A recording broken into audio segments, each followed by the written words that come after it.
Hey, beautiful souls. I wanted to talk today about the importance of, or I guess the meaning behind getting in touch with your higher self, attuning to your higher self, becoming one with your true self and your divine nature, which is what we talk about here on the Everyday Mystic. But why? Why do that? Why is that the goal? What's the purpose? What's the benefits? Because ultimately, most of us humans are going to be thinking, well, what's in it for me? Why do all this hard work, go through this dark night of the soul and do all of this soul searching and all of this difficult stuff if it isn't making things better? So that's ultimately the goal, is to make life here better. A lot of people think spirituality or look at spirituality as the cleansing of your soul or the enlightenment of your being to your spirit form so that you then ascend into that state, that spiritual nature where you actually leave the planet, you leave this human experience. You fly off into what do you want to call it? Heaven, nirvana, the cosmos, the universe, other dimensions. Within the everyday mystic life, we can do that. We can absolutely travel through dimensions and experience oneness with Source, God, the universe. But is that the goal? I don't believe it is. I believe the goal is to have that experience so that we can then make our human experience better. We glean from those experiences of oneness, of bliss, of pure love and peace. And we take that feeling and we inject it into our everyday life. If the purpose here was just to have that spiritual experience, none of us would be here. We would all be off in our spirit light form and doing that thing. And there certainly are souls who've chosen to do that. But if you've chosen to be here, chosen to have this human experience, we are choosing to have this set of contrasts, this set of lessons, these experiences of actually embodying light, embodying something that doesn't have any normally constraints. But now we're constraining that light into this package, right? Into your package, into the package of all your neighbors, friends, and family. And through the packaging of the light, we get to experience the human dramas, the good, the bad, the ugly. And if we want there to be more good than bad or ugly, then we seek union with our true self, the self that is Source embodied here in this form. Not to leave and escape this form, but to, as I mentioned, have that better experience. Actually be able to be here in a challenging place and be in that state of joy, bliss, love, peace, harmony, feeling fully alive to the experience.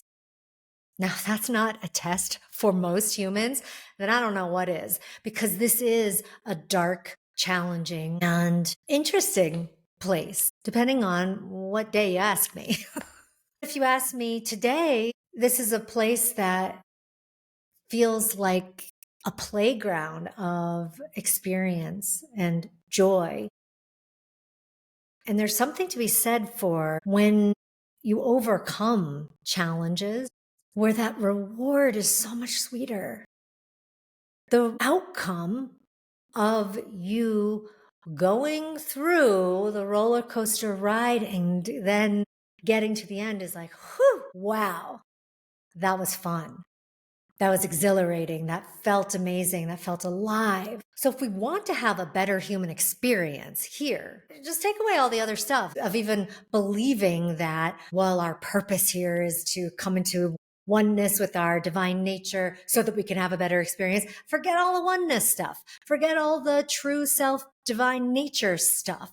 If you want to have a better experience here, make that the goal. Having a better experience here is absolutely attainable. It is 100% within your power to create incrementally better experiences for yourself and for everybody around you. How do we do that then? How do we do it when we're in a state of panic, when we're in a state of depression, when we're in a state of complete self-destruction, when we are at our lowest low? Well, for anyone who's been there, you've had an invitation at that point to rise up from that place.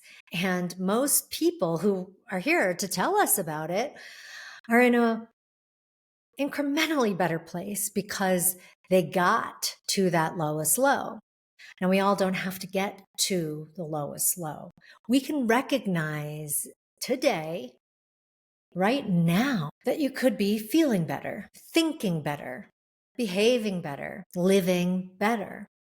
And what does that betterment look like for you? What does that better state or set of conditions feel like to you? What are those better thoughts that you could have, that you know you could have, that maybe you're not quite living up to at the moment? What are those better habits, actions, behaviors that you could step into and actually embody a better version of yourself that isn't reliant on this item or that person or those texts or somebody saying yes to you, whatever it might be? We get into oneness and we step into our divine nature through remembrance. It isn't, well, we've got to do all of this jumping through the hoops and gaining these rewards and pleasing God or doing anything where we are earning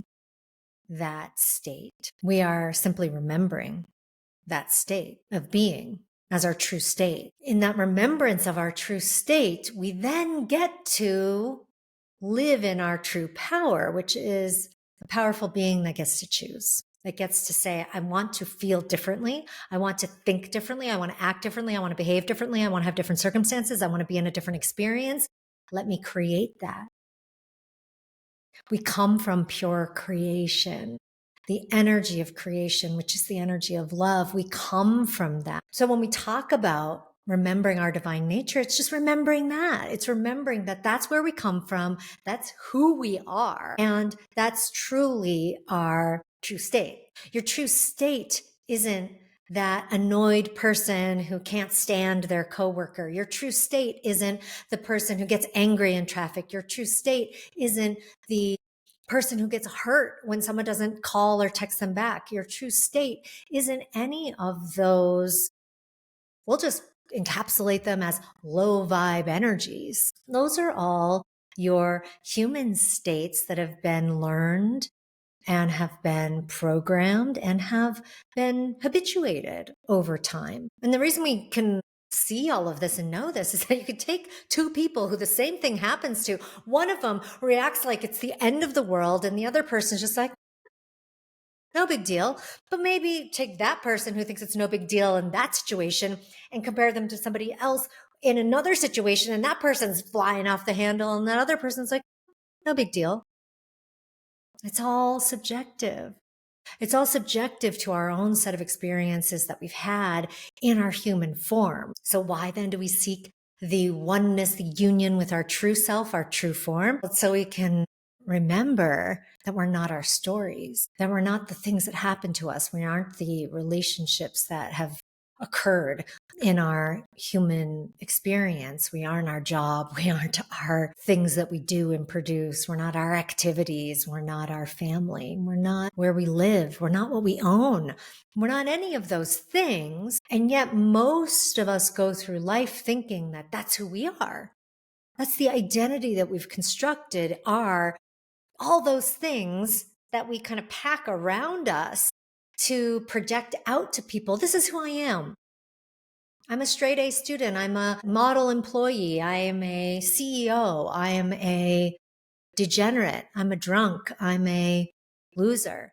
Whatever the stuff that you have packed around you, held onto because of your story, That's what you're projecting out to people. And most people think, yeah, okay, that is who they are, because they're also living from the compartmentalized stories and the identities that have formed because of that programming and that belief. So their person who identifies themselves in their job is relating to this person over here who's identifying themselves with their job, and they're just cruising along that way, thinking that that's who they are. But if you're listening to this and you know that's not who you are, you know that there's more to you and that there's more to life than those things you've accumulated and those titles that you have, and even the relationships that you've built and the clothes that you wear and the places that you go. All of those externalities are not you. They're projections of a persona of you. And until we get into full state of remembrance or a full state of presence, and what is that being present to? It's being present to your true nature, being present to ourselves as divine and ourselves as an embodiment of source. When we get comfortable and back to that knowing, because we came in knowing all of that, we came in that form. So once we get back to it, again, nothing you have to earn. It's just something that you have to remember. And I'm not saying the remembering isn't work. It is, because there's so much programming that's happened to you, to me, to all of us over time. There's so many distractions that are around you and around me and around us all the time. There's plenty here within this earthly plane keeping us away from our divine nature, from our true self, and ultimately from Source, God, the universe, and what it truly is, which is a loving energy, an energy of creation. We don't create things to hate them. We create things to love them. We create things out of love because we want to see it in reality, in a way that we can actually interact with and experience through our senses here that we have in this realm. So getting back to that true nature self, it's getting back to our self as pure love. It's getting back to ourself as disidentified from mom, CEO, angry driver, cum laude graduate, somebody who is an alcoholic, whatever the identity forms are. None of them are who you truly are. The remembrance of who we truly are allows us to live out this state of being in a better way, because when we identify with those, we'll just call them false selves, or persona selves, ego selves, these human aspects of who we are, we then spend our life spinning our wheels trying to reinforce that. So let's look at it on the positive side. So you have led a life that is exemplary to other humans. You have reached a pinnacle of your own production, and you've done it in a way that pleases society. They say, good for you. Here's some more rewards for that behavior. Great job. We can tie ourselves, pack around us all of those bits of identity and think, hey, I'm doing pretty well as a human. This is pretty awesome. Look what I've done. But talk to, and I have talked to hundreds of them, people who are absolutely that model of a person, and they're not happy, not satisfied, don't feel like their life has any meaning or purpose, feel lost, and get to the same question as somebody on the other end of the coin or on the other side of the coin might get to, which is this all there is? And that's an amazing question to ask. It's a great place to get to. Somebody on, let's call it the negative side of the coin, could also get to that question. They have drunk themselves to oblivion. They've lost all their money through gambling. They have no relationships because everybody doesn't trust them anymore, and they are alone. They are living out what looks like to society and feels like to themselves a horrible life, a life that is tragic and a life that doesn't feel good. And they get to the same point, if they're lucky, of saying, is this really all there is? Can this be all that life is? That question is going to get both of those people actually truly on the right path of not pursuing the degrees and not therefore reinforcing the model that they were given. Degrees are just titles, right? They're just saying proof that I'm a good person, bigger houses, more grand vacations, all of that. And then the person over here, they're reinforcing the model that they were given. You're a loser. You're no good. You don't have anyone in your life that loves you. You should just go and die. That model, they're just reinforcing all of that through all their feelings, thoughts, behaviors, saying, yeah, see, all of that is true. All of this is true until it's not. Until you get to a point of where you go, is this all there is? So that question can be a beautiful opening for you to start really questioning, who am I really? What is this place really? What am I doing here really? I'm not here to accumulate a bunch of things. I'm not here to dig myself into more ditches. I'm here for something else. What is this? When you start asking those big questions, that's what leads you back to the true self, leads you back to pure presence, leads you back to a state of oneness. I can tell you all of this. I can say these words. You can read them in other books. You can hear them from other teachers. You can get all this knowledge, but the journey is the experience, which is the necessity to get to the actual wisdom. Knowledge is just information. Wisdom is embodied truth of where you actually have lived it and know it and can say without a doubt, that's not all there is. This is who I am. And this is what I'm here for. I hope that this conversation today, this discussion, these words have opened you up to furthering your search. Or maybe it's opened you up to understanding that there really is no search at all, that this whole thing is a coming home to ourselves. And the more we strip away the baggage that is all of these identity packets and all of these personas and all of these things that we think we are, when we are brave enough to let those go, knowing that we're not going to disappear, knowing that we're still going to be here. And actually, the you that's here is the real you. And so that's the you that gets to then shine and gets to be in the most beautiful experience of this life.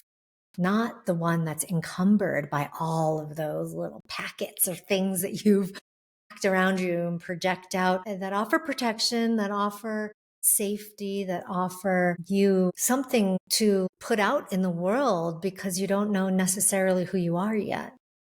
So there isn't anything wrong with any of that. It's all just part of the journey. I've loved being here with you. If you want to further your journey with me, with us, dive into more episodes on the podcast. And if you want to go deeper with me, check out the mentorship that I offer at CorissaSaintLaurent.com/mentorship. The link is in the show notes. I can offer you a hand, some guidance. Can't walk your journey for you, but I can absolutely be with you along the way to give you insight, to point you potentially in certain directions you may not have experienced yet, and give you some of my own wisdom that I've learned and gleaned over the years. So check that out. Contact me if you have any questions, and have a beautiful, blessed day.